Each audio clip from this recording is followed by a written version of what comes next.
नमस्कार साथियों, Delhi IAS academy के यूट्यूब प्लेटफॉर्म पर एक बार फिर आपका स्वागत है। और आपका लंबा इंतजार हुआ खत्म। आज पहले यूनिट की पहली वीडियो भी आपके सामने। हालांकि नए सिलेबस की नई वीडियोस हमारे ऐप पर भी अपलोड हो चुकी हैं और पिछली बार आपने यूट्यूब पर भी देखा था मानसिक स्वास्थ्य के बारे में, और मानसिक स्वास्थ्य को विस्तार से हमने चर्चा की। उसके पार्ट 2 को ऐप पर ऑलरेडी अपलोड कर दिया गया है। लेकिन आज चर्चा कर रहे हैं हम पहले टॉपिक की, पहले यूनिट की।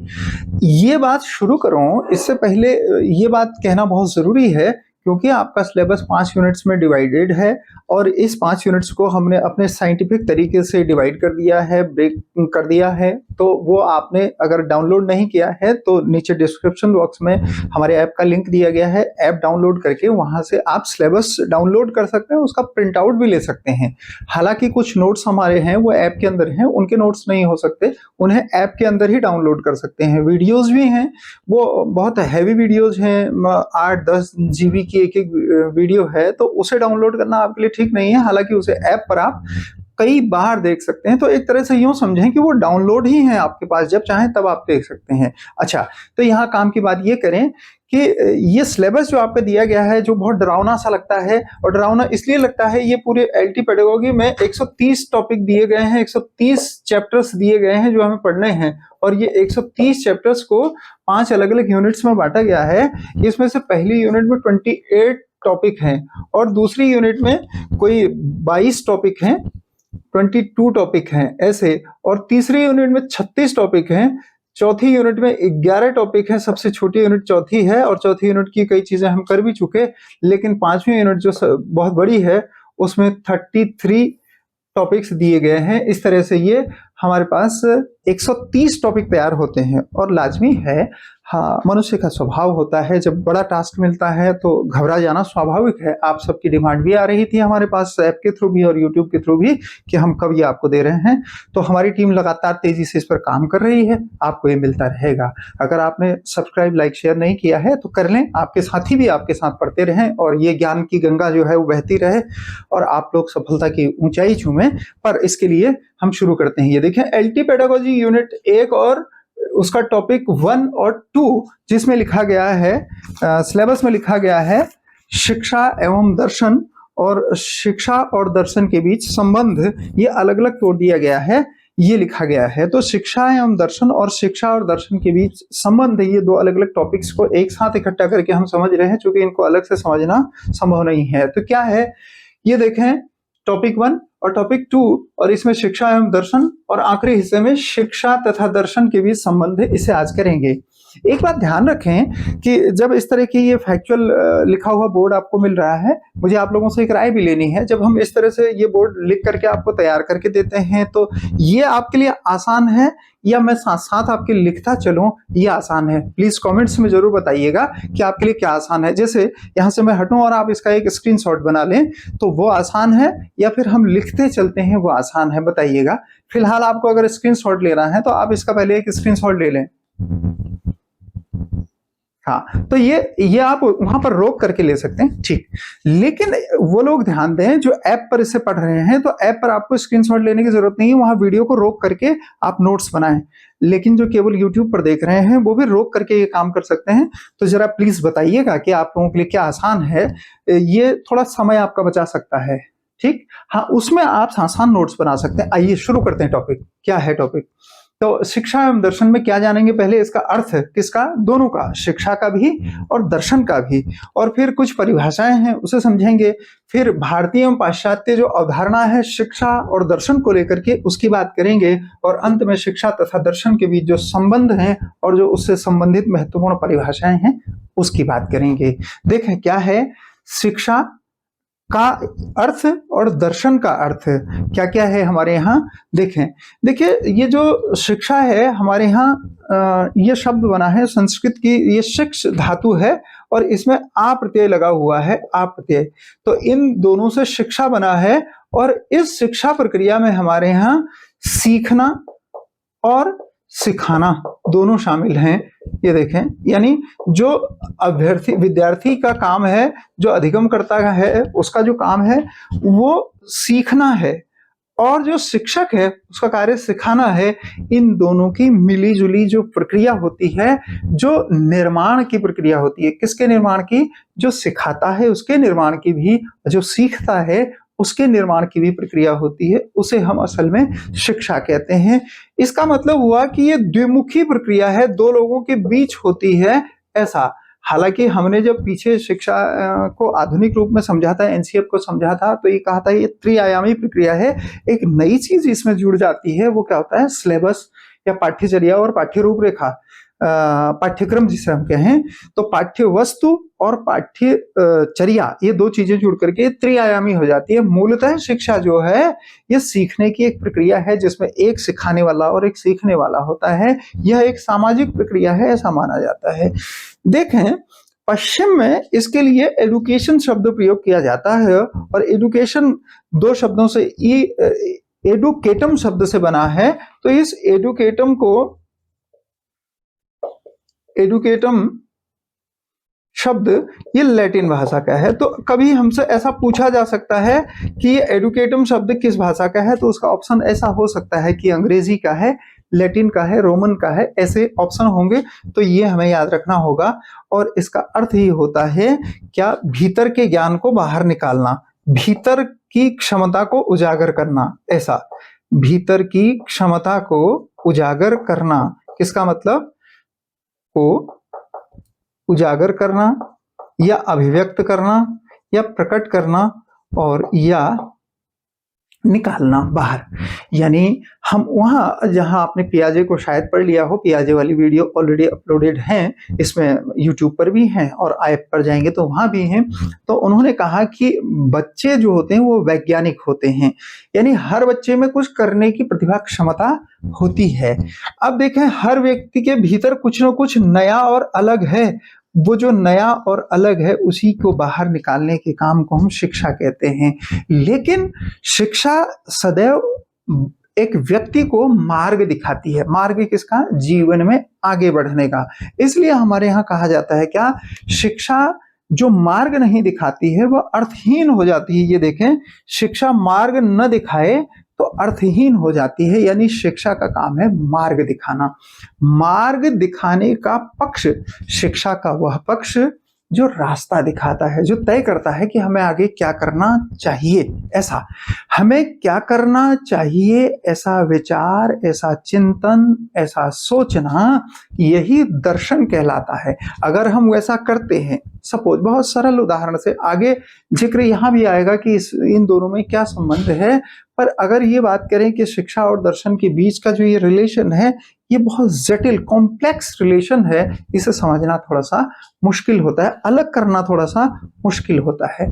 पर क्या, जब तक कोई विचार हमारे मस्तिष्क में रहता है तब तक तो वो दर्शन है, और जब हम उसके अनुसार कोई काम करने लगते हैं तो वो शिक्षा हो जाता है। सपोज हम में से बहुत सारे लोगों को ये मालूम होता है कि व्यायाम, कसरत और एक्सरसाइज करने से शरीर स्वस्थ रहता है। हर रोज हम ऐसा विचार करते हैं पर किसी रोज ऐसा कदम नहीं उठाते। इसका मतलब हमारे पास दर्शन तो है, फिलॉसफी तो है, क्या करना चाहिए, what I should do for my self, हम जानते हैं। लेकिन इसका मतलब है कि हमारा दर्शन अच्छा है, हम जानते हैं हमारे लिए क्या अच्छा है, लेकिन यदि हम उसे अप्लाई नहीं करते तो इसका मतलब है कि वो शिक्षा के रूप में, यानी वो एग्जीक्यूशन में फॉल्ट पैदा कर रहा है, एग्जीक्यूट नहीं हो पा रहा है। तो यानी पार्ट ऑफ एग्जीक्यूशन जो है वो एजुकेशन है, और जो पार्ट ऑफ थिंकिंग है वो फिलॉसफी है। जरा समझे फिलॉसफी को लेकर के क्या कहा गया। देखिए, फिलॉसफी को लेकर के ये कहा जाता है, ये फिलोस और सोफिया शब्दों से बना है। आगे मैंने इसका जिक्र यहाँ किया है, पश्चिम का जो दर्शन है। हालांकि हमारे यहाँ दर्शन का अर्थ अलग है। भारत में इसका अर्थ होता है जानना, या मूल रूप से तो इसे देखना कहते हैं, और देखना का अर्थ यहाँ जानने से है। देखना मतलब किसे देखना? स्वयं को देखना, स्वयं की क्षमताओं को देखना, और इस पूरे ब्रह्मांड में जो शक्तियां हैं जिसकी वजह से हम आए हैं कुछ समय के लिए, उस वजह को देखना, उस कारण को जानना। हम देखिए, याद रखें इस क्लास को करते हुए कि हमारा काम फिलॉसफी का गहन अध्ययन करना नहीं है। हमारा काम है यहाँ एलटी पेडागोगी में जो क्वेश्चन आ सकते हैं उसके अनुसार पढ़ लें। ठीक, देखिए क्यों, अब जो आपकी हड़बड़ी का एक कारण था ना, ये 130 टॉपिक हैं कि आखिर कब हम पढ़ेंगे। ये 130 तो केवल पेडागोजी में, उसके अलावा रीजनिंग है, जीएस है, उत्तराखंड है, और जो आपका सब्जेक्ट है उसमें जैसे फिजिक्स में देखेंगे तो करीब करीब 16 पेज का सिलेबस दिया गया है, उतना सारा है। अब यहाँ ये बात होती है, आप में से कुछ लोगों को शायद ऐसा भी लग रहा हो कि फला जगह से आपको बहुत सारा मटेरियल मिल रहा है, वो पीडीएफ भी मिल रहा है, वीडियोस में भी बहुत सारा बताया जा रहा है। प्लीज एक रिक्वेस्ट आपसे है, थोड़ा सतर्क होकर पढ़िए। सिलेबस जब इतना विस्तृत होता है तो इन 130 चैप्टर में से अगर हम मोटा मोटा अनुमान कर लें, क्योंकि आयोग ने डिसाइड नहीं किया कि कितने प्रश्न पूछे जाएंगे, यही सबसे दुखद है, पर हम मोटा मोटा अनुमान भी कर लें, जीएस और रीजनिंग को एक हिस्से में रख लें, अगर 10-10 नंबर वहां से पूछे तो रीजनिंग ये पेडागोजी के लिए 30 नंबर शेष बचते हैं। 30 नंबर अधिकतम पूछे जाने की संभावना बनती है, संभावना कह रहा हूं, यदि 30 नंबर की संभावना बनती है तो 130 टॉपिक उसके लिए पढ़ने हैं। ऐसे में साथियों आपको क्या चाहिए कि आपको कोई ये बता सके कि मिनिमम क्या पढ़ना है, मैक्सिमम तो अनंत है। जैसे आपने भी देखा होगा, जैसे आप यूट्यूब पर डालते हैं या गूगल पर डालते हैं तो इन सारे टॉपिक्स और बहुत सारी चीजें आपको मिल सकती हैं, लेकिन सावधानी की बात यह है कि उन सारी चीजों में से कौन सी चीज प्रश्न के रूप में, ऑब्जेक्टिव के रूप में हो सकती है, वो समझना होगा। हम बात कर रहे हैं क्या, यही है दर्शन कि हम क्या देख रहे हैं अपने लिए। तो देखें, दो तरह का है, कुछ लोग तो ये देख रहे हैं कि उन्हें केवल पढ़ना है, कुछ लोग ये देख रहे हैं कि उन्हें सिलेक्शन लेना है। तो जो सिलेक्शन की फिलॉसफी से काम कर रहे हैं वो सतर्क होकर के काम करते हैं, बहुत बड़े सिलेबस में से मिनिमम वो चीजें जानने की कोशिश करते हैं जो क्वेश्चन के फॉर्म में हो सकती है। और हमारा टास्क भी यही है, कम पढ़ करके ज्यादा प्रश्नों को हल करने की योग्यता आपके भीतर पैदा की जाए। देखें जरा, हम कह रहे हैं कि दर्शन का अर्थ भारत में जानना है, जानना स्वयं को, जानना प्रकृति को, जानना ईश्वर को, जानना जीवन को, मृत्यु को, सत्य को, असत्य को, मूल्य को, चरित्र को, अनुशासन को, इन सब चीजों के विषय में जानना।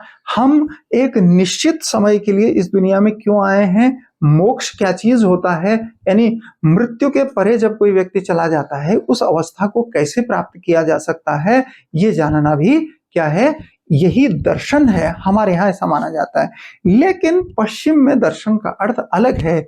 और अभी विस्तार से इधर भारतीय पाश्चात्य दर्शन की और बात करेंगे, जहां परिभाषाओं की बात करेंगे।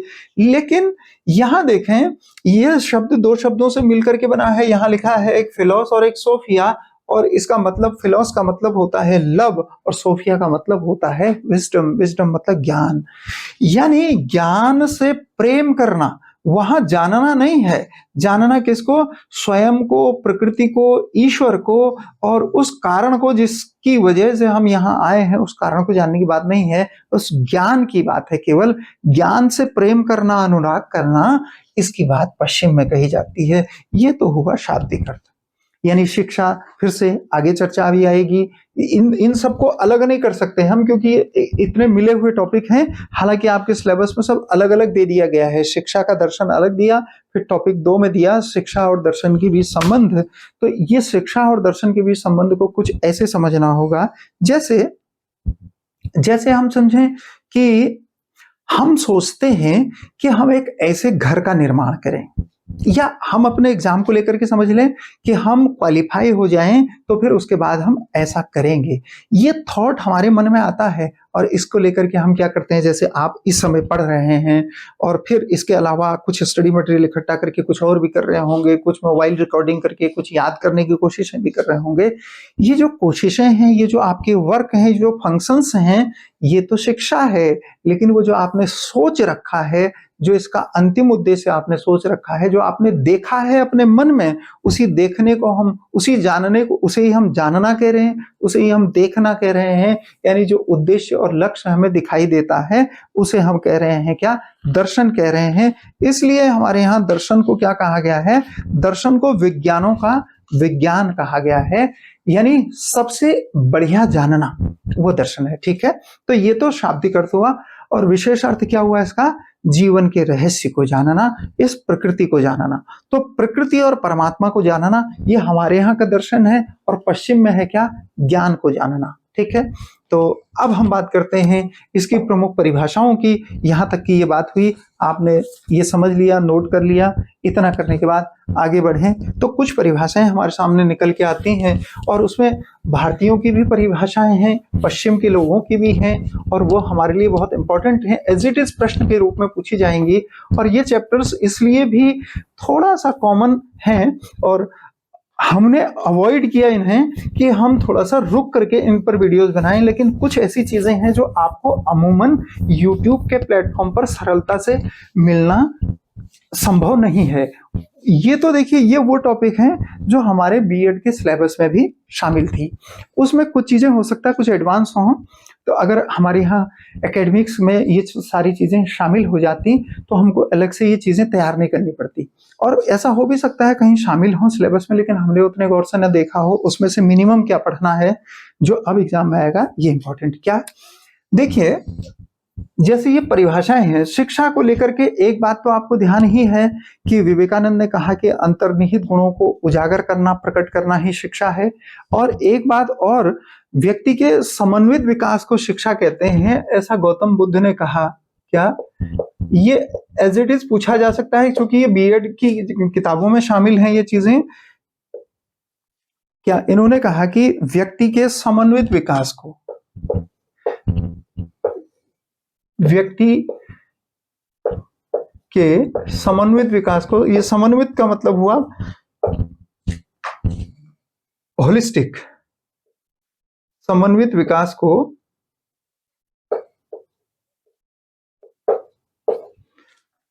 को शिक्षा कहा जाता है। एक चीज ये हो गई हमारे पास, और ये सब आपने अपने बीएड के दौरान पढ़ा हुआ है, केवल इनको याद रखना है।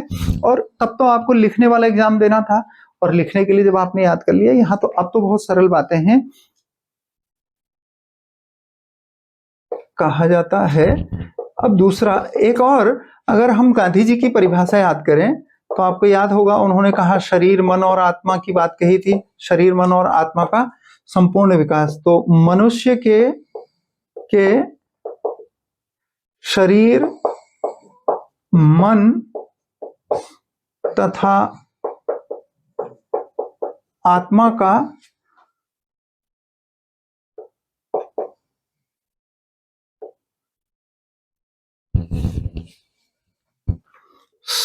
सर्वोच्च तथा सर्वांगीण विकास, सर्वोच्च या सर्वांगीण तथा सर्वोत्कृष्ट कहेंगे उसे, सर्वांगीण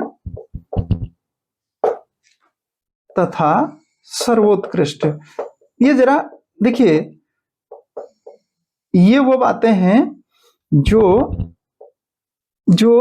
एकेडमिक्स में पढ़ी होने की वजह से आपको थोड़ी उबाऊ या नीरस भी लग सकती हैं। मनुष्य के शरीर, मन तथा आत्मा का सर्वांगीण तथा सर्वोत्कृष्ट विकास ही शिक्षा है, ऐसा। देखिए, ये तीनों तरह के विकास की बात कर रहे हैं, किसके? शरीर के भी, मन के भी और आत्मा के भी विकास की बात कर रहे हैं। विकास भी कैसा? जो सर्वोत्कृष्ट हो, सबसे बेहतर हो, एक्सीलेंट हो, एब्सोल्यूट हो, उसके जैसा कुछ हो ना सकता हो, और होलिस्टिक हो, यानी तीनों क्षेत्रों में सबसे अच्छा विकास जो किया जा सकता है उसे हम कह रहे हैं क्या? शिक्षा। अब देखिए, शिक्षा और दर्शन जब आगे चल करके हम देखेंगे अभी कि इनको अलग करना संभव नहीं है, तब ये समझेंगे कि ये दर्शन और शिक्षा की परिभाषाएं भी एक जैसी होती चली जाती हैं। एक और जिसे हम कह रहे हैं विवेकानंद की परिभाषा, वो क्या है? विवेकानंद ने क्या कहा? विवेकानंद ने कहा व्यक्ति की अंतर्निहित शक्तियों, व्यक्ति की अंतर्निहित शक्तियों, अंतर्निहित मतलब इनबिल्ड क्वालिटीज जो हैं, अंतर्निहित, अंतर्निहित होना चाहिए, यानी रो यहां लगाया जाएगा। अंतर्निहित शक्तियों को प्रकट करना ही शिक्षा है। शक्तियों को प्रकट करना, बाहर लाना, करना ही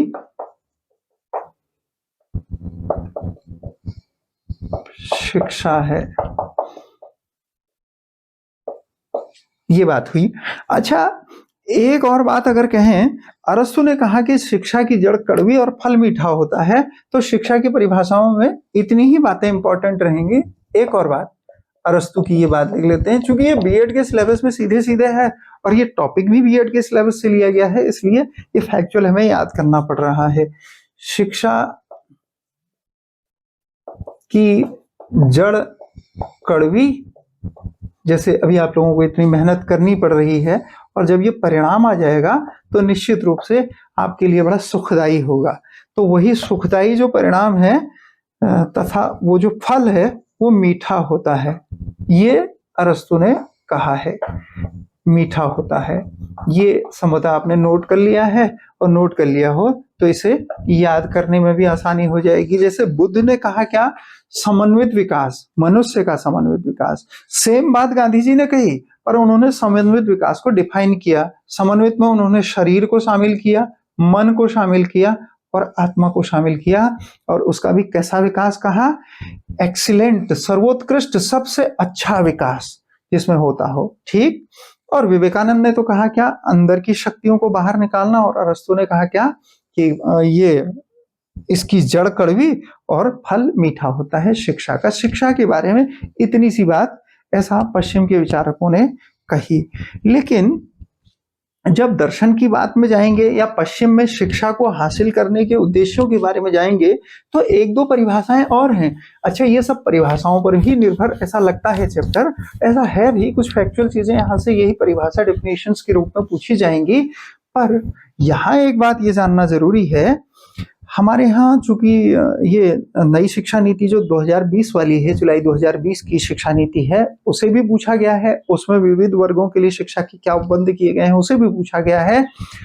और ये शिक्षा नीति 2020 और एनसीएफ 2005 में जो विस्तार से शिक्षा के 21वीं शताब्दी की शिक्षा का प्रोविजन जो किया गया है, उसका जो दर्शन है, उसकी जो फिलॉसफी है, उसका जो देखने का तरीका है, उसमें जो बच्चों के निर्माण की बात कही गई, यानी बच्चों का निर्माण हमें कैसे करना चाहिए, किस रूप में हमें भविष्य के बच्चे चाहिए, उसकी भी बात करेंगे। लेकिन एक बात यहाँ ये याद रखनी जरूरी होगी, ये आप याद कर लीजिएगा, ये प्रश्न आपसे पूछा जा सकता है। SDG, इसका मतलब है सस्टेनेबल डेवलपमेंट गोल, समावेशी विकास लक्ष्य कहते हैं इसे। मैं इससे पहले कि यहाँ और आऊं, पर मैं एक चीज आपको, पश्चिम की भी कुछ परिभाषाएं आपको लिखा रहा हूं, पर एक चीज ये बता दे रहा हूं, कॉपी में साइड से नोट कर लें कहीं भी, ये सीधे सीधे पूछा जाएगा। समावेशी विकास लक्ष्य कहते हैं इसे। और आप में से बहुत सारे लोग जो अलग अलग एग्जाम्स की तैयारी कर रहे हैं वो इसे जानते भी हैं, और जो लोग जानते हैं उनसे मेरा एक सवाल है कि लैंगिक विकास को, एसडीजी में लैंगिक विकास को कौन से नंबर पर रखा गया है? ये क्यों? अगले चैप्टर में हम पढ़ेंगे इसे। लैंगिक विकास से संबंधित लिंग अवधारणा के विषय में हमारे पास एक पूरा चैप्टर है, और लैंगिक न्याय की बात की गई है। तो लैंगिक न्याय एसडीजी के कौन से लक्ष्य में कहा गया है? प्लीज कमेंट सेक्शन में बताइएगा, ताकि आपकी हमारी ये साझा तैयारी एक दूसरे के साथ लेकर के आगे बढ़ने का जो मिशन है चलता रहे। देखते हैं कितने लोगों के कमेंट्स आते हैं, कौन कौन लोग पार्टिसिपेट करते हैं। उम्मीद करेंगे, क्योंकि हमारे इस मिशन के साथ, ये ज्ञान के इस यज्ञ के साथ बहुत संस्कारवान लोग, सभ्य लोग और अच्छे लोग जुड़े हुए हैं। आपके कमेंट्स हमें बताते हैं कि निश्चित रूप से आप लोग इस ज्ञान यज्ञ में हमारे साथ हैं, और हम तो आपका साथ देने के लिए तैयार हैं ही हैं। तो देखें, ये समावेशी विकास लक्ष्य क्या है? ये यूएनओ मतलब संयुक्त राष्ट्र संघ, ये इसकी स्थापना 1945 में 24 अक्टूबर को की गई थी, जिसे हम यूएनओ कहते हैं। ये सब आप जानते हैं, ये जीके का पार्ट है। कब की गई थी? कह रहा हूं 1945 को। कब? 24 अक्टूबर के दिन की गई थी ये। तो इसने 2015 से 2030 तक के लिए कुछ लक्ष्य रखे हैं। हमारा उद्देश्य उसे पढ़ना नहीं है, पर यहाँ चूंकि शिक्षा और शिक्षा के दर्शन की बात कर रहे हैं, इसलिए समझना जरूरी होगा। शिक्षा के दर्शन में वो जो 17 लक्ष्य इसमें दिए गए हैं, कहीं न कहीं हमारी शिक्षा में वो शामिल हैं। इसलिए एक चैप्टर आपने देखा, ये बहुत आसान है वो पढ़ा देना कि फला दार्शनिक ने, फला विचारक ने इस शिक्षा पर, दर्शन पर ये कहा है, लेकिन थोड़ा सा वास्ट वे में। तब आप जब चैप्टर को चैप्टर से जोड़ने की योग्यता में आ जाएंगे, तब आप प्रश्नों को हल करना आसान समझेंगे, और तब मैं आपको इस पूरे सिलेबस को मुट्ठी भर में बंद करके, यानी छोटे से मैं बता सकता हूं, जब आप इसे पूरे को जोड़ना सीख जाएंगे तो पूरा पर्यावरण शिक्षा वाला एक चैप्टर दिया गया है, वो इसी में जुड़ा हुआ है। विकास से संबंधित बहुत सारी बातें कही गई इसी में दी गई हैं। इसमें लैंगिक न्याय की बात की गई है, इसमें बहुत सारी और भी बातें हैं। उन सबको हम इंक्लूड करेंगे। जैसे एक शब्द दिया गया है न्याय, तो एसडीजी में भी एक शब्द है न्याय। सभी के लिए न्याय को सुलभ कराना एक लक्ष्य है। वहां हम एसडीजी से जोड़कर चीजों को देखेंगे, जरा इसे समझना होगा। तब देखें, मैं कह रहा हूं आपको कि ये समावेशी विकास लक्ष्य संयुक्त राष्ट्र संघ ने, जिसकी स्थापना 1945 में हुई, उसने 2015 से 2030 तक के लिए, यानी कुल 15 वर्षों के लिए पूरे दुनिया के लिए 17 लक्ष्य रखे हैं। उन 17 लक्ष्यों में से एक लक्ष्य है क्या? ये शिक्षा। कैसी शिक्षा? तब याद रखें, ये समान गुणवत्ता वाली। कैसी गुणवत्ता? समान गुणवत्ता। समान गुणवत्ता मतलब चाहे कोई शहर में रहे, चाहे कोई गांव में रहे। जैसे हमारा और आपका ये मिशन है, आप कितनी भी दूर बैठ करके देख रहे हैं, जहां भी देख रहे हैं, चाहे आप गृहिणी के रूप में हो, चाहे अदर प्रोफेशन के रूप में आप काम कर रहे हैं, चाहे हम एक बेरोजगारी के दौर से गुजर, जिस दौर में भी, जहां पर भी, जिस स्थान में भी आप हैं, आपके हमारे बीच की ये भौगोलिक दूरी इस वर्चुअल माध्यम से खत्म हो गई है। तो ये क्या है? समान गुणवत्ता। चाहे कोई शहर में रहे, चाहे कोई कॉन्वेंट से पढ़े, चाहे कोई प्राइमरी स्कूल से पढ़े, गवर्नमेंट स्कूल से पढ़े, तो इसको कहते हैं समान गुणवत्तापूर्ण अच्छी शिक्षा पर सबका अधिकार है। आप देखिए, कभी कभी क्या होता है, अच्छी शिक्षा और सस्ती शिक्षा, इन दोनों में अंतर होता है। तो अच्छी शिक्षा सभी को मिले, यह हमारा लक्ष्य। तो ऐसा ही लक्ष्य यूएनओ का भी है, समान गुणवत्तापूर्ण। और शिक्षा कैसी होनी चाहिए? सर्वसमावेशी। ऐसा सर्वसमावेशी का मतलब, हमने देखिए विस्तार से एक टॉपिक पढ़ा है समावेशी शिक्षा, और यहाँ दिया भी गया है। व्यक्तिगत विभेद चैप्टर के बाद हमने समावेशी शिक्षा पढ़ लिया ऑलरेडी, और यहाँ एकीकृत शिक्षा और समावेशी शिक्षा को टॉपिक के रूप में शामिल किया गया है। सर्वसमावेशी का मतलब होता है inclusive education, inclusive for all, यानी जिसमें सभी को शामिल किया जाता है। तो देखिए, समान गुणवत्तापूर्ण हो, सर्वसमावेशी हो, और सर्वसमावेशी और सुलभ, यानी सबको आसानी से मिल जाए, ऐसी शिक्षा, ये पूरी दुनिया के लिए लक्ष्य है। कौन से नंबर का लक्ष्य है? कह रहा हूं इन 17 में से ये चौथा लक्ष्य है, फोर्थ लक्ष्य। और सीधे सीधे पूछा जाएगा कि ये एसडीजी के कौन से लक्ष्य के रूप में शिक्षा को शामिल किया गया है। तो आप में से किसी को भी ये ना लगे कि हम अपना विषय भटक गए हैं, असल में दर्शन की ही बात कर रहे हैं। तो तब दर्शन का मतलब वही नहीं है जो आज से 50 साल, 100 साल, यानी 500 साल पहले पश्चिम में और भारत में जो दर्शन बताया गया शिक्षा का, वही नहीं है।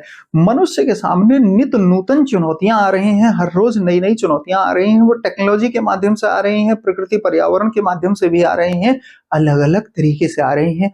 उन सब चुनौतियों से निपटना, चूंकि एक चैप्टर हमारे यहाँ है, शिक्षा का एक उद्देश्य भी है। रॉबर्ट गैने ने ये कहा भी है कि हम बच्चे का निर्माण, विद्यार्थी का निर्माण समस्या समाधानकर्ता के रूप में करते हैं। समस्या समाधानकर्ता मतलब प्रॉब्लम सॉल्वर।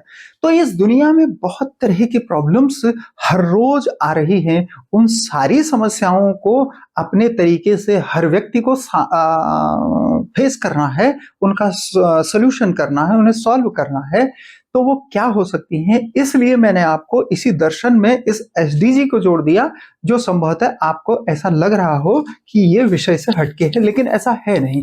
तो क्योंकि हम दर्शन समझ रहे हैं, इसलिए हमारा उद्देश्य डेली आईएएस एकेडमी प्लेटफॉर्म का उद्देश्य है कि शिक्षा के प्रति आपके दर्शन का भी विकास किया जाए। हम दर्शन मतलब फिलॉसफी उतनी ही न समझें शिक्षा की, जितनी की कुछ दार्शनिकों ने, कुछ परिभाषा देने वाले विद्वानों ने पहले से कही है। अब देखिए, ये तो भारत की हो गई, इसमें एसडीजी की बात हो गई भारतीय दार्शनिकों ने। उनमें से एक अरस्तु मैंने पश्चिम के भी कहे, लेकिन कुछ और पश्चिम की मैं 2-3 परिभाषा और आपको बता रहा हूं। जैसे प्लेटो ने अपनी पुस्तक द रिपब्लिक में कहा, प्लेटो, ये भी पूछी गई है, ये इसका विषय शिक्षा भी है। प्लेटो की जो बुक है, ये तो आपने बीएड के दौरान पढ़ा था। द रिपब्लिक में ऐसा कहा है, द रिपब्लिक पुस्तक में ये बात कही कि ये जो यथार्थ होता है, तत्वों के यथार्थ का ज्ञान यानी रियलिटी ऑफ मैटर्स को जानना, यही शिक्षा होती है, यही दर्शन है। क्या उन्होंने कहा कि पदार्थ के यथार्थ रूप को जानना, यानी शिक्षा क्या है, वो हमें पदार्थ के यथार्थ रूप का ज्ञान कराती है, पदार्थ के यथार्थ रूप को जानना। इसका मतलब ये हुआ, जैसे जैसे हम एक प्यास बुझाने वाले साधन के रूप में पानी को जानते हैं, तो पानी को जो और केमिकल के रूप में, केमिस्ट्री के रूप में जानता है, वो कहता है H2O है, यानी इसमें O और H, ये H के दो और O के एक ऐसे पार्टिकल्स हैं और वो जुड़े हुए हैं, यानी उसने थोड़ा सा और उसका रासायनिक विभाजन कर। कुछ लोग उसे दर्शन के रूप में जानते हैं, कहते हैं आत्मा की तृप्ति के लिए ईश्वर ने एक तत्व बनाया है, और कुछ लोग कहते हैं कि हमारी आत्मा इस एक हमारे शरीर का निर्माण जिन 5 तत्वों से हुआ है, तो उसमें एक तत्व ये है, यानी उस रियलिटी को जानना, मैटर की उस रियलिटी को। मैटर तो सारी दुनिया में जो चीजें विजिबल हैं वो सब मैटर के रूप में हैं, हर चीज के सच्चाई को जानना, उन्होंने कहा यही है शिक्षा, पदार्थ की सच्चाई यानी यथार्थ रूप को जानना। ये क्या है, ये अब देखिए दर्शन और शिक्षा की परिभाषाएं मिलती हैं यहाँ, असल में यही है इनकी नजर में दर्शन। और दर्शन देखिए जानने के लिए जब प्रयोग किया जा रहा है तो इसका उपयोग किया जाएगा शिक्षा के माध्यम से। हम जान तो सकते हैं, हमने जैसे कहा ना, जैसे भूख लगी है तो भोजन चाहिए, अब भोजन चाहिए तो भोजन के लिए क्या क्या उपाय करने पड़ेंगे वो शिक्षा से पता चलेगा। ठीक, उम्मीद कर रहा हूं कि आप समझ रहे होंगे। शिक्षा और दर्शन के इस कॉम्प्लेक्स रिलेशन को आगे और चर्चा करेंगे, लेकिन यहाँ थोड़ी परिभाषा कर लें। एक कॉम्टे ने एक अच्छी परिभाषा कही, दर्शन विज्ञानों का विज्ञान है, ये हमसे पूछा जाएगा सीधे सीधे। कॉम्टे ने ये बात कही, कॉम्टे ने, तो ये सीधे सीधे पूछा जाने वाला है, दर्शन विज्ञानों का विज्ञान है, विज्ञानों का विज्ञान, साइंस ऑफ साइंसेस, विज्ञानों का विज्ञान है ये कॉम्टे का नाम यहाँ इंपॉर्टेंट हो जाएगा।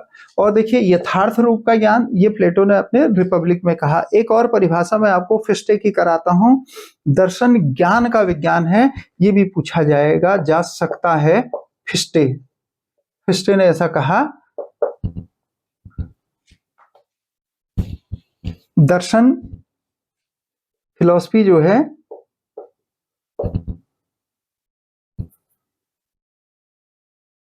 ज्ञान का, नॉलेज का विज्ञान है, यानी नॉलेज कैसे प्राप्त करें ये पता चलेगा दर्शन से। और अभी आप अगर ज्यादा उलझ रहे हैं ना तो उलझिए मत प्लीज, आपके मुस्कुराते हुए चेहरों को देखना अच्छा लगता है, आप ऐसे ही मुस्कुराते हुए पढ़िए, ये अच्छा है।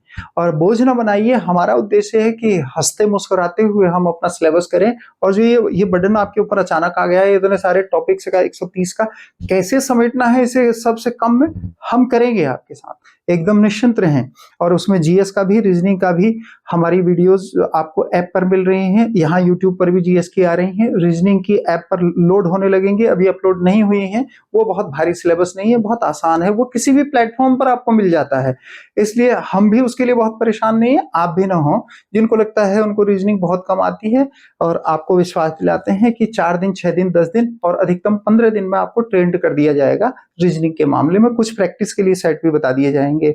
और यहाँ अब हम पहुंच गए हैं अगले चरण में। तो देखें प्लेटो की एक परिभाषा, ये पदार्थ के यथार्थ रूप का ज्ञान को जानना दर्शन है। कॉम्टे का दर्शन विज्ञानों का विज्ञान है और दर्शन ज्ञान का विज्ञान है। ये फिस्टे की परिभाषा याद करनी पड़ेगी। देखिए कोई उपाय नहीं है इसका, मिनिमम क्या हो सकता है ये आपके सामने रहा। भारत में मैंने अब शिक्षा की परिभाषा आपको बताई, यहाँ ये दर्शन की भी परिभाषा बता दी है, ये बातें हैं द रिपब्लिक पुस्तक भी बता दी है। और एसडीजी का चौथा गोल जो शिक्षा को लेकर के कहा गया है यूएनए के द्वारा, वो सर्व समावेशी शिक्षा होनी चाहिए और समान गुणवत्तापूर्ण होनी चाहिए। हर व्यक्ति को एक जैसी गुणवत्ता वाली शिक्षा उपलब्ध कराई जानी चाहिए, ये बात कही जा रही है। लेकिन क्या हमारे भारत में और पश्चिम में दर्शन को लेकर के, शिक्षा को लेकर के कोई अंतर है? जानते हैं उसे। भारतीय एवं पाश्चात्य अवधारणा क्या है दर्शन को लेकर के, उसकी बात करें तो यहाँ देखिए भारतीय दर्शन का जो मूल स्रोत है वो वेद है। वेद में भी मुख्य रूप से ऋग्वेद, क्योंकि ऐसा माना जाता है कि हमारे जो बाकी के 3 वेद हैं वो इसी की व्याख्या हैं। तो भारत में दर्शन का मूल स्रोत क्या है, ये प्रश्न के रूप में पूछा जा सकता है। हालांकि उसमें एक ऑप्शन उपनिषद भी होगा, लेकिन ये मूल स्रोत नहीं है। हमारे यहाँ दर्शन की बातें, हमारे यहाँ षड दर्शन भी हैं, उन षड दर्शन की भी बात करते हैं अभी आपसे। लेकिन एक ये बात है कि मूल स्रोत जो है वो ऋग्वेद है या वेद है ऐसा। और उसके बाद उसकी अंतिम व्याख्या जो दर्शन की, वेदों में जो दर्शन दिया गया है, फिर से ध्यान से सुने, मूल स्रोत तो इसका वेद है, वेदों में जो दर्शन दिया गया है उसकी अंतिम व्याख्या उपनिषदों में की गई है। ठीक है, इसको भी मिलाकर के बाद में हमारे यहाँ श्रीमद् भगवद गीता लिख दी गई। क्या ये पौराणिक व्याख्या है किसकी? ये पौराणिक व्याख्या है वेद की। ठीक है, एक षड दर्शन की बात करते हैं, वहां से हमसे सवाल पूछा जाएगा, पर उससे पहले ये देखते हैं। अच्छा, यहाँ ये बात कर लें कि भारत के जो षड दर्शन हैं वो क्या है। अच्छा, यहाँ बात की गई है दर्शन की, तो जरा ये जानना भी जरूरी है, हमारे यहाँ 6 दर्शन षड दर्शन के नाम से बड़ा प्रचलित है। तो ये षड दर्शन जानने होंगे, चूंकि हमें शिक्षा में दर्शन जानना है। तो इन दर्शन की जब बात करें, क्या भारत में प्रचलित जो षड दर्शन है, षड दर्शन 6 दर्शन, जो 6 मुख्य फिलॉसफीज हैं उसकी बात की गई है। और आप में से बहुत सारे लोग इसे जानते भी हैं, पर वो फैक्चुअल फॉर्म में पूछा भी जा सकता है। जैसे हम एक तो कहते हैं सांख्य, योग, न्याय। अब ये मिलाने के लिए भी आ सकते हैं, क्योंकि देखें हम लोग एक टीचर के एग्जाम की तैयारी कर रहे हैं और एलटी टीचर होना चाह रहे हैं, सहायक अध्यापक। और मैंने पिछली बार भी आपसे कहा था, ऐसा लगता है सिलेबस को देख करके जैसे उत्तराखंड के एलटी अध्यापक को विश्व के सबसे महान लोगों में से छांटा जाना है। और वाकई में मतलब ऐसी डिमांड भी है भविष्य में हमारे स्कूलों को, वो चाहे अटल आदर्श स्कूल हों, चाहे अटल उत्कृष्ट विद्यालय हों, चाहे दूसरे तरह के जो भी हों जिनमें सीबीएसई पैटर्न लागू किया जा रहा है, या दुनिया की जो 21वीं शताब्दी में भारत के विद्यार्थियों से मांग बढ़ी है। आपको ये बात समझनी पड़ेगी कि हम अमेरिका जैसे संपन्न देशों में मेडिकल और एजुकेशन की फील्ड में बहुत बेहतरीन काम कर रहे हैं भारत के स्टूडेंट। तो हमें अमेरिका जैसे देश को भी मार्गदर्शन देना है, वो चाहे योग के माध्यम से हो, या चाहे भारत की परंपरागत शिक्षा हो, या अत्याधुनिक ये इंजीनियरिंग की और मेडिकल की शिक्षा हो, ये भी हमें करना है। आखिर कैसे करेंगे? वो बच्चे जो आज हमसे पढ़ने वाले हैं 2 साल बाद, उन्हें हम कैसे समझाएंगे? इसलिए हमें ये समझना होता है कि हम इन चीजों को स्वयं भी जाने। तो सांख्य और योग, न्याय, और उसमें वैशेषिक एक दर्शन है, वैशेषिक, और एक है पूर्व मीमांसा। आप में से बहुत सारे लोग इस बात को जानते भी हैं, उन्हें ये बातें याद भी हैं। और एक है उत्तर मीमांसा, जिसे हम वेदांत भी कहते हैं। उत्तर मीमांसा, बादरायण इसके लेखक हैं। ये वेदांत भी इसे हम कहते हैं, ऐसा बादरायण। और भारतीय, चूंकि शिक्षा को, भारतीय दर्शन को प्रभावित करने में, या भारत में जो शिक्षा का स्वरूप प्रचलित है, उनमें इन 6 दर्शनों का मुख्य योगदान है। और आप ये जानते हैं कि जो ये सांख्य दर्शन है ये कपिल मुनि का है, और योग तो इन दिनों बहुत चला ही है। तो आप जानते हैं कि ये पतंजलि ने दिया था योग का दर्शन भारत में। और वैशेषिक जो दर्शन या न्याय जो है ये गौतम का है।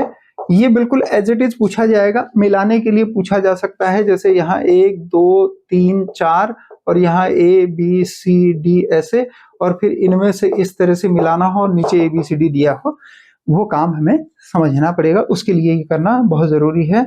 और ये जो वैशेषिक दर्शन है ये कणाद का है, ठीक है, कणाद का। तो ये हो गया सांख्य कपिल मुनि का, और पतंजलि का योग, और न्याय गौतम का, वैशेषिक कणाद का, और पूर्व मीमांसा जो है वो जैमिनी का, और उत्तर मीमांसा जो है वो। यहाँ एक कंफ्यूजन ये होता है, ये तो हुए भारत के षड दर्शन, ये फैक्चुअल फॉर्म में याद करने के लिए आपको बात कही गई है। चूंकि दर्शन को विशेष रूप से पूछा गया है, चैप्टर के रूप में दिया गया है, इसलिए जानना होगा। अब देखें कि भारत में ये षड दर्शन के अलावा 6 वेदांग भी हैं। वेदांग माने वेद के अंग। क्योंकि मैं कह रहा हूं कि भारत में जो दर्शन का स्रोत है वो वेद है, तो वेदांग जो है वो 6 हैं। ये भी हमसे पूछा जाएगा। जैसे भारत में दर्शन 6 हैं ये तो हमें पता है, उनमें से कौन किसका होगा वहां ये पूछा जाएगा। लेकिन भारत में जो वेदांग है उनकी संख्या कितनी है ये पूछा जाता है फैक्चुअल फॉर्म में, तो ये 6 हैं। और इन 6 की बात करेंगे, किसका क्या अर्थ है ये तो महत्वपूर्ण नहीं है। एक सवाल जो कठिन बन सकता है वो ये कि इसमें क्या शामिल नहीं है, ऐसा पूछा जाएगा। क्योंकि वेदांग का जो पहला दर्शन है वही शिक्षा है, ऐसा। तो एक शिक्षा है और एक उसमें कल्प है, एक निरुक्त है, एक व्याकरण है, व्याकरण, एक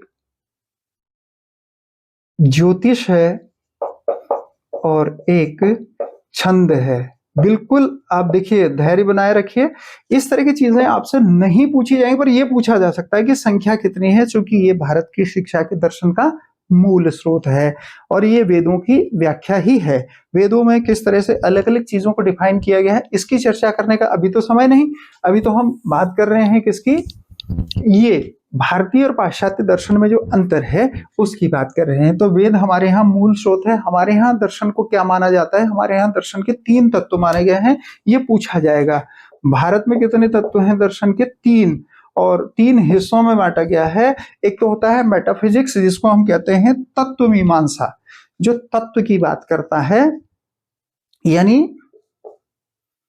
दर्शन क्या है, क्या निर्धारित किया जाना चाहिए, सीखना क्या है, हमें जानना क्या है, उसकी जो बात करता है उसे हम कहते हैं।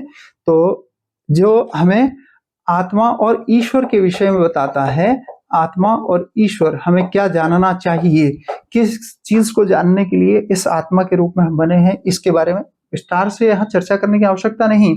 यहाँ एक फैक्चुअल प्रश्न यही है, भारतीय दर्शन ने, ये भारतीय दर्शन कितने भागों में बटा हुआ है? तो ये तत्व मीमांसा, ज्ञान मीमांसा और आचार मीमांसा। ज्ञान मीमांसा को एपिस्टेमोलॉजी कहते हैं और आचार मीमांसा को एथिक्स कहते हैं इंग्लिश में। इसी आचार मीमांसा को पश्चिम में मूल्य मीमांसा कहते हैं, मूल्य मीमांसा, ठीक है ये। और ये तत्व मीमांसा और ज्ञान मीमांसा को तो ऐसे ही पश्चिम में माना जाता है, लेकिन तीसरी चीज ये आचार मीमांसा को वहां मूल्य मीमांसा कहा जाता है। तो वहां का दर्शन 5 भागों में बटा हुआ है। 5 तत्व हैं दर्शन के पश्चिम में, ठीक। 3 तत्व हैं भारत में, तत्व मीमांसा, ज्ञान मीमांसा, आचार मीमांसा। और ये पश्चिम में तत्व मीमांसा, ज्ञान मीमांसा और आचार मीमांसा को कहा गया है मूल्य मीमांसा, जिसको हम एथिक्स कहते हैं यहाँ। और एक 2 नई बातें हैं, एक तर्क शास्त्र और तीसरा 5वां ये सौंदर्य शास्त्र। तो तर्क शास्त्र को कहते हैं लॉजिक और सौंदर्य शास्त्र को कहते हैं एस्थेटिक। तो आपसे कहा जाएगा पश्चिम के दर्शन का तत्व कौन नहीं है ऐसा, या इनमें से कौन है, इनमें से कौन भारतीय और पश्चिमी दर्शन में समान नहीं है? तो 3 तो ऑप्शन यही होंगे, ये तो समान हैं, लेकिन ये जो सौंदर्य शास्त्र है ये भारत में नहीं है। प्रश्न का स्वरूप समझ रहे हैं ना आप? हाँ कहिए, आप समझ रहे हैं? हाँ जी, ठीक, अच्छा है। ऐसे आपके मुस्कुराते हुए चेहरे देखना ना अच्छा लगता है, इसलिए तो कह रहा हूं आप इस तरह से पढ़ते रहें, देखते रहें, और हम कोशिश करेंगे कि कठिन चीजों को सरल रूप में आपके सामने रखा जाए। ये फिलोसॉफिया और विजडम को आपने समझ लिया। अब बारी ये है कि हम इस बात को समझें कि ये जो शिक्षा और दर्शन है ये आपस में कितना संबंधित है, क्या इसमें संबंध है। और भारत का जो दर्शन है ये हम पिछली बार बात कर चुके थे, जो मैंने आपसे कहा था कि ये टॉपिक 1 हम एक जगह पढ़ा चुके, लेकिन फिर भी दोबारा बात करेंगे ये भी कहा था सिलेबस को डिस्कस करते हुए। तो वो यही बात थी क्या कि हम इसे इस रूप में समझ रहे थे जिस रूप में आज कहा। हालांकि पश्चिम में जो दर्शन है वो हमेशा मन के विकास की बात कहता है, ये अंतर समझ लीजिएगा। क्या वहां का जो दर्शन है वो मन पर केंद्रित है, पश्चिम का क्या, मन का विकास। इसीलिए हम वहां के शिक्षा को मनोविज्ञान के रूप में जानते हैं और मैंने आपसे तब ये बात कही थी कि मनोविज्ञान आधुनिक विज्ञान है। तो ये जो आधुनिक विज्ञान है ये मनोविज्ञान कहला रहा है पश्चिम में, और वहां शिक्षा का उद्देश्य बताया गया मन का विकास करना। और मन का अर्थ अभी पिछली क्लास में जब हम पढ़ रहे थे मानसिक स्वास्थ्य, तो कह रहे थे ये जो चिंतन है, जो थिंकिंग है, उसको बैलेंस रखना, ये दिमाग का जो सोचना है। और हमने ये कहा था कि वो बहुत तरह से डिस्टर्ब हो सकता है, ठीक है। वहां एक शब्द आपके लिए ये बड़ा इंपॉर्टेंट है, ये चिंतन जैसा ही एक शब्द चिंता भी लगता है, और चिंता से ही एक शब्द बना है दुश्चिंता। तो ये पेडागोगी के कुछ इंपॉर्टेंट शब्द हैं, ये जरा सा आप ध्यान में रखें। इसको एंजाइटी कहते हैं। एंजाइटी मतलब एक तरह की थकान, एक तरह का भय होता है। ये भविष्य में असफल हो जाने का भय, एक तरह के डर को सूचित करता है। ऐसी चिंता जिसमें डर छुपी हुई होती है उसको हम दुश्चिंता कहते हैं। वहां के लिए पिछले चैप्टर के लिए बता रहा हूं। मानसिक स्वास्थ्य इन सब चीजों से भी डिस्टर्ब हो सकता है। तो मैंने आपको कहा था कि भारत में अन्न, प्राण, मन, विज्ञान और आत्मा, आनंद, आत्मा के ये 5 कोष बताए गए हैं। तो हमारे बिल्कुल डायरेक्ट पूछा जाने वाला प्रश्न है ये जहां से ये सिलेबस लिया गया है। कोशिश करेंगे, एक सिलेबस है वो, मतलब बीएड के अलग अलग जगह, ये भारत की तमाम यूनिवर्सिटीज में बीएड के सिलेबस में ये चैप्टर शामिल है। उसमें से कोई एक हमारे पास हो तो हम पीडीएफ के फॉर्म में आपको वो भी डाल देंगे। यदि आपके पास अतिरिक्त समय हो पढ़ने का तो पढ़ें, अन्यथा उन पीडीएफ से आपको बहुत ज्यादा लेना देना नहीं है। यदि आप ये सारे टॉपिक्स के नोट्स हमारे साथ बना रहे हैं, और साथ में एमसीक्यू जो हम कराएंगे भी आपको, और जो पिछले चैप्टर्स हुए हैं उनके कराए भी हैं, उनको आप नोट कर रहे हैं, तो आपको अतिरिक्त कुछ करने की आवश्यकता हमारी तरफ से नहीं है। हालांकि एग्जामिनर क्या प्रश्न पूछेंगे उनकी बुद्धि में बैठ करके सोचा नहीं जा सकता, फिर भी जो टॉपिक दिए गए हैं उनके बारे में एग्जाम से पहले एक अभ्यर्थी को क्या क्या सोच लेना चाहिए, हम उस तरह से काम कर रहे हैं। मतलब एक तरफा कल को पेपर कैसा आए हम नहीं कह सकते, लेकिन एक तरफा आप ये सोचें कि हम मतलब इसके अलग कुछ करा दें, ऐसा नहीं हो सकता।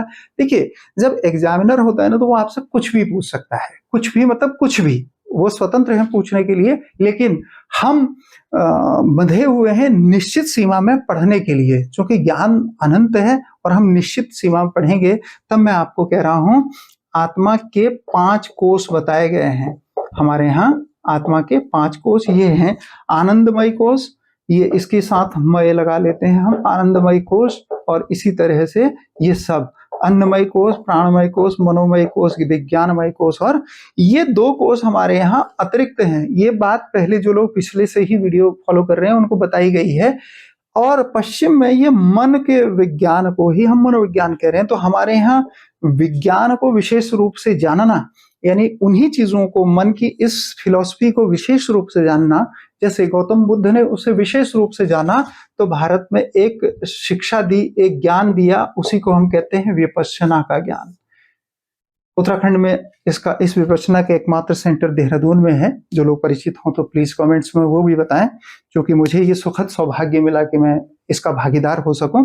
चलिए हम बात करते हैं आगे की, ये भारत का दर्शन है क्या, ये आनंदमय कोष तक पहुंचना, और पश्चिम का दर्शन है मन का विकास करना। ये मूल अंतर है पश्चिम और भारत के दर्शन में।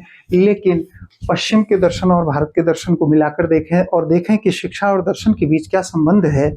उससे पहले मैं एक चर्चा करता हूं आपसे। वो एक शिष्य अपने गुरु के पास गया और गुरु अंदर कुटिया में साधना कर रहे थे, तो उसने दरवाजा खटखटाया और अंदर से आवाज आई, कौन? तो बाहर से उस शिष्य ने उत्तर दिया, यही मैं जानने आया हूं गुरुजी आपके पास। शिष्य जो नहीं जानता वही गुरु जनवा देता है। इसका मतलब है कि गुरु के पास दर्शन है, फिलॉसफी है, जानने की फिलॉसफी। ये दर्शन बच्चे को जब दिया जाता है तो शिक्षा का रूप ले लेता है। यानी शिक्षा ये दर्शन का व्यावहारिक पक्ष है, क्रियात्मक पक्ष है, और दर्शन जो है वो विचारात्मक पक्ष है। विचारों में, चिंतन में जो पैदा होता है वो पक्ष है। जरा जाने तो ये शिक्षा और दर्शन के बीच क्या संबंध है, relation between philosophy and education, इसे समझें। तो पश्चिम में और भारत में जो दोनों तरह से कहा गया है वो कुछ इस तरह है कि दर्शन का उद्देश्य ज्ञान प्राप्त करना है, ठीक।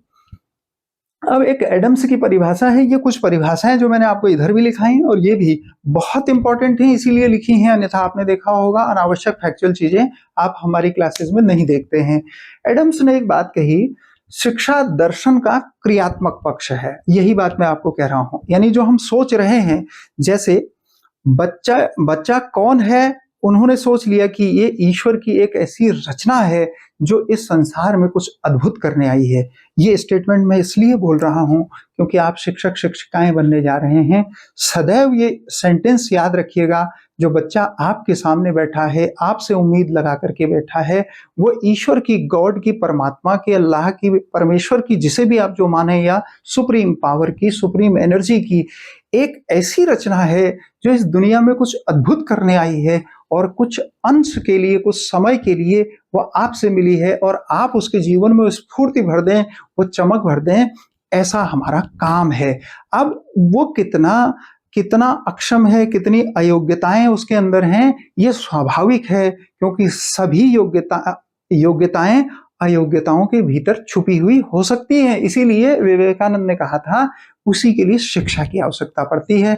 जब हम शिक्षक की भूमिका में होते हैं तो उस रूप में उस बच्चे की क्षमताओं, योग्यताओं को बाहर निकालते हैं। इसीलिए शिक्षा जो है क्रियात्मक है, फंक्शनिंग है। तो ये एडम्स ने कहा कि शिक्षा दर्शन का क्रियात्मक पक्ष है, दर्शन तो चिंतन का पक्ष है। और देखें, जे.एस. रॉस ने जो अच्छी बात कही, जो सीधे सीधे प्रश्न पूछा जाएगा इस चैप्टर की, अगर सबसे इंपॉर्टेंट कोई परिभाषा है तो जे.एस. रॉस की है, ये शिक्षा और दर्शन एक सिक्के के ही दो पहलू हैं, ये एक कॉइन के दो फेस हैं। क्या? एक तरफ शिक्षा है तो दूसरी तरफ दर्शन है। दर्शन जीवन को वैल्यू देता है और इस शिक्षा उसे अप्लाई करता है। जैसे जैसे एक उदाहरण समझ लें, हम सोचते हैं ईश्वर ने हमें सत्य बोलने के लिए भेजा है और हमें सत्य बोलना चाहिए, एक फिलॉसफी है, ठीक है। अब हम जब इसे एग्जीक्यूट करेंगे अपने जीवन में, वो शिक्षा बन जाएगा, ठीक है। तो ये कह रहे हैं, देखिए, उस विचार के बिना हम सत्य को अपने जीवन में नहीं अपनाएंगे। जब तक एक बार तो हमारे जीवन में आना ही चाहिए, उसे वो आएगा ही। जो ईमानदारी है वो जरूरी है, तभी तो हम ईमानदार हैं या हो सकते हैं। तो एक बार विचार के रूप में आता है, दूसरी बार जीवन में अप्लाई होता है। जब जीवन में अप्लाई होता है तो जीवन में अप्लाई होने के लिए विचार का आना जरूरी है। विचार नहीं आएगा तो जीवन में नहीं आएगा, जीवन में तभी आएगा जब विचार आएगा। यानी दो एक ही सिक्के के रूप हैं। आखिरी एक परिभाषा स्पेंसर ने कही कि दर्शन सार्वभौमिक विज्ञान है, यानी ये यूनिवर्सल साइंस है जो सब जगह लागू होता है, यानी सब बेहतर के लिए पैदा हुए हैं, सब जैसे अच्छे हैं उससे अच्छे बनने के लिए पैदा हुए हैं। एक ये बात। और एक आखिरी बात जो जॉन डीवी ने कही, दर्शन अपने सामान्य रूप में शिक्षा का सिद्धांत है। तो दर्शन क्या है? वो जो विज्ञानों का विज्ञान है कह रहे थे, या शिक्षा का विज्ञान है कह रहे थे अभी, वो हमने देखा। तो वैसे ही जॉन डीवी ने भी कहा, सामान्य रूप में शिक्षा का सिद्धांत है दर्शन, और कुछ नहीं है। तो ये तो बात रही शिक्षा और दर्शन की। ये कंटिन्यूअस फॉर्म में आप जो देखते चले जा रहे हैं, ये वीडियोस ऐसी ही कंटिन्यू रहेंगी आपके लिए। लेकिन आप बहुत धैर्य से, जब आपसे कहा जा रहा है ना ये स्क्रीनशॉट लीजिए, तो उसको आप नोट भी करिए प्लीज। स्क्रीनशॉट को स्क्रीनशॉट के रूप में सेव न रखिए, क्योंकि वो जो सेव हो जा रहा है स्क्रीनशॉट, वो रह जाएगा। और आप लोग जिस भाव से ये काम कर रहे हैं, वो लक्ष्य सबसे इंपॉर्टेंट है। वही दर्शन हमारा है कि आपका वो लक्ष्य, इसीलिए हम कहते हैं क्या, वो प्राप्त हो जाए। सपना आपका सच हम करेंगे। और आप जुड़े रहिए। हम मिलते हैं अगले वीडियो में। Thank you so much.